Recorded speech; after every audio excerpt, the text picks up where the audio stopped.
It's more pressure that I can carry. And I've dropped to my knees saying, Lord, I can't do this. Lord, you got the wrong guy for this. I'm not your guy. What sustains people when life plunges into darkness and difficulty? I set out to explore and document some remarkable faith stories from around the world. My journey led me to New Jersey, where I met Todd, who has experienced the saving power of God in his life. You rolling? Okay.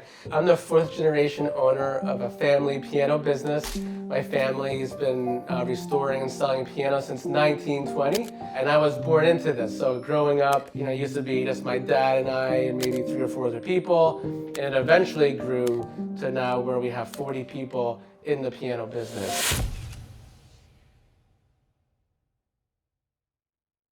I'm married, have 4 kids, and the business itself has been, I would say, my largest or my heaviest burden. The pressure now of all of these people who work for the business, I feel like they're family. So I just feel this enormous amount of pressure of I need to provide for these people. We have, payroll that's $50,000 a week. In a month, $700,000, $800,000, $900,000 in overhead and expenses. It's terrifying.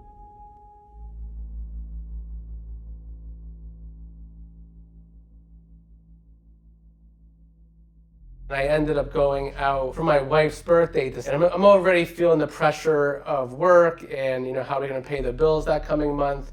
And I'm like, okay, I just need to focus and go out to dinner with my wife and take her out to a restaurant. We go out to dinner and we order our meal, and literally as the waitress is coming out with our food, I get a text message, and it's from a customer who I sold a piano to for $50,000.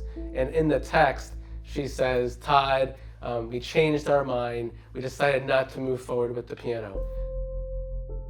So now I'm thinking, I needed the sale. What am I going to do now if this doesn't go through? How are we going to pay the bills? So I'm gutted. So I come back to the table in tears. I didn't say a word to her the rest of the night at that table. So now I'm just angry. I'm bitter.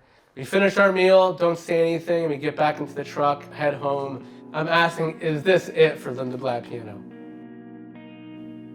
And later that night, I've come to the Lord and I've dropped to my knees saying, Lord, I can't do this. Lord, you got the wrong guy for this. I'm not your guy.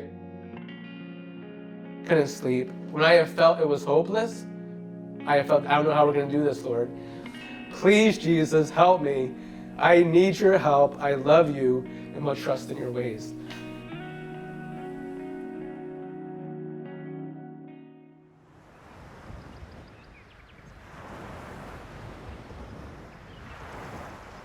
Then later that morning on Monday or Tuesday, I had a customer out of the blue. I've never sold a piano over a text. This guy texted me. He buys a Steinway for me for like $35,000. That was Tuesday. And then on Tuesday night, another customer calls me. He wants to buy a piano for me from George. I sell him a piano. And then Wednesday morning, I wake up. The piano that the lady said she didn't want, and this customer I never spoke to purchased the piano online for $50,000. And I'm like, is this for real? So again, I don't bring the prosperity gospel. I'm not here to say to people watching, oh yeah, just pray to Jesus as he's a genie and he's gonna give us money. No, not at all. About a week later, this is the same guy, he emails me, Todd, good evening, sir. I wanted to see if you had another piano that would be an awesome investment to bless my home. Let me know your thoughts. God bless. So here he comes back to me now, looking for a second piano. And I told him here are 2 pianos that I have. One was our most rare piano for $300,000 and another one for $100,000. So he said, okay, he said fine. And then about 3 days later, he emails me, I think it was on New Year's Day, and he said to me, Todd, that other piano that you told me about, that $300,000 piano, he goes, I'll take that one too. So he alone spent $450,000 with us. There was because I was a good salesman. It wasn't because I had great connections.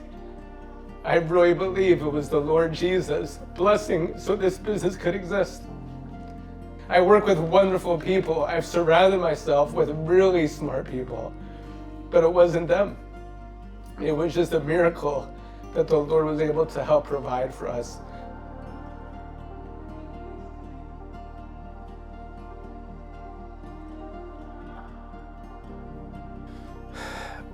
So I was just really having a tough time earlier this year. Couldn't sleep. And I said, Lord, I need intercession. Whatever it is, just be with me and guide me and walk with me. And the last 2 weeks,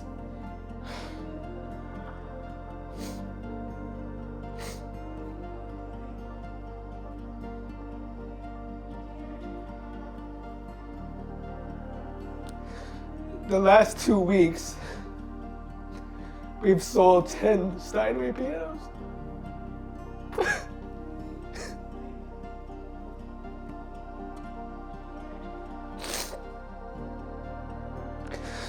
So we could still do this. Maybe it's coincidence. Maybe we got lucky. But that's one thing that I've learned in running this family business more than ever, is that there is a Lord who sits in the throne, who will help us in our time of need. When he said to me, come to me, all you that are weary and heavy laden, and I will give you rest. That's true. And I make the analogy of, if somebody gave me $1 million check, they wrote it and they signed it. If I go to the bank, will it bounce or will it deposit? And there's these promises in the Bible that we read, and it's just like, is this for real or it's not? But maybe we don't believe it. So the check just sits in our drawer, because it's not going to deposit. So that's not real. It just sits there because we don't believe it. And I've started to learn that these checks are for real. That when he says you come to him in your time of need, he means it. And nothing more has helped me believe that than this business. I am not in any way preaching prosperity gospel. I'm not, this is not a prosperous business. Like we've been able to manage. I do not believe in prosperity. I don't believe if you follow Jesus, you're gonna make a lot of money. But I do believe the Lord places for us either circumstances or burdens that we were never meant to carry on our own. I don't know what you're going through, but we can take to the bank that $1 million check, that check of the Lord saying, I will give you grace, I will provide help in your time of need. That's a promise that's true. His checks never bounce. So God be with you.